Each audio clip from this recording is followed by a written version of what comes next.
What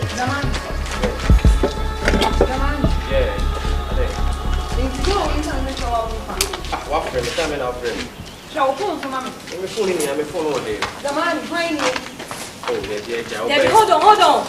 Debbie, hold on. Hey, mommy! Hey! Come on, look at this. Debbie, who has the man? Oh, see them. Hey! What you hear, man? I open a white feet. Oh, let's see. Why are you in a white feet?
No, come here. Debbie. Yes, see, you know.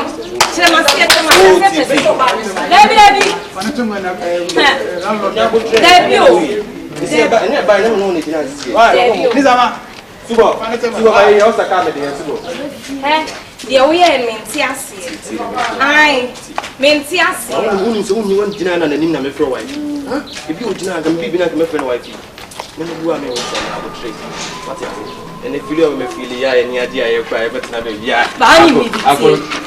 Promise now, promise you. You mama do tell me to promise. Debbie, and yes, I'm new yet. Yes. Now just a man of your catching. Yes, it's now. Yes, I do. Yes, intended. Yes, see, and well. Then announcement. Miss me, Pelevin. Me thought for an amount 13.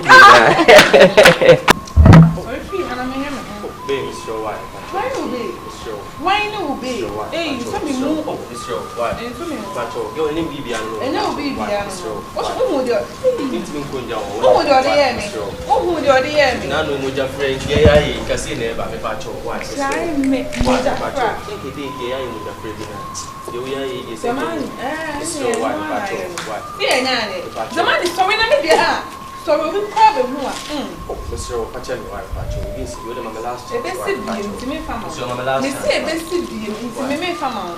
Hey, you are with him and you get from us. Any boy, I was the man. I know, baby, son. So you let the shake and I'm sarcastic to England. So soon you will lie. I was so lucky. I know why I could do good job the pattern can be on job and can begin to still as a child. No chance to be right. Now legally now legally watch about if one of Kuba will give back. From a Diana, you must tell the beginning, sick in land, or a ship for leg. Then a ship for a leg of white chibo. Now you will give it up. But the son was so noble, also did that booby by me, you know, penny crow. Also, I kitted that booby. The man in the way. Oh, no, like that for another one, what time on Moka. Be a Malagam and I'm at this spend more time on this island like the Archibald. You have a money. Oh, leg for Amadia Kuba, you do not destroy on the mine. I said, a sucker was a came in here, I say a leg and your line. I am a little loud. They say, me, Mr. Cow, the Ingo, Masaka, say, be anything good to do. Now, when you see my also comes and make it a Kuba Pantan, when I'm about to put me in the she was all you know, so you did Amadia Pay or Mr. Cow said, can now also comes and make it make it up. I will start anyway. I didn't know it. When I the man is in my life. Ah, now, you go to a kind of a leg of 40 Michigan, and Masaka, go by you, and in Timon could begin here. And no, you were made one white guy. You were alive and I made it. Ah, I make us all. Now, all this nigga Kubana at when I was Saka, you were said, or being to tell you one now, Diana, Masaka Salon, and Masaka selling in distance in Timon could begin to come. Timon could begin on the other side. And as one of the side is a pay, I'm like to go over to me, not was a pine, no line. I didn't why they call me, remember the call. Hey, a papa, the call, I pay her at the my foot. Lella, you are the corner that you use. You permit me to kill Salon and the very feet. Now, I'm going to make Miss Allen and also. Do you miss your wife? Shit, when did you see a case? They say no, I say what few level what is. This is what few level what I said. There's no one to come on in our pocket. Let's go. Come on, let's go. Oh, Massa, over so many times. What for the man? Ah, enjoyable. Cinema town together, you want to shake her. Let me just say, baby, go, let's go. Superman's a Catamadia or Kimmy. Nothing to make me some lady. Maybe I have a leg. Maybe I'll let the piano to a patrol. Maybe the piano will have such a time. So I'm going to tell you. I'm going to tell you, so the leg of what down, maybe can I show you more?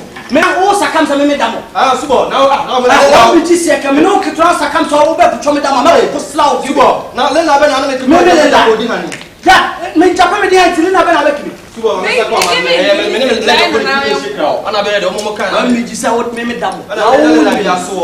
you know Damo. Some of you have a leg and what Damo, I was it and let it in uniform for Gashimi Mohamedella. And I'm a Saka.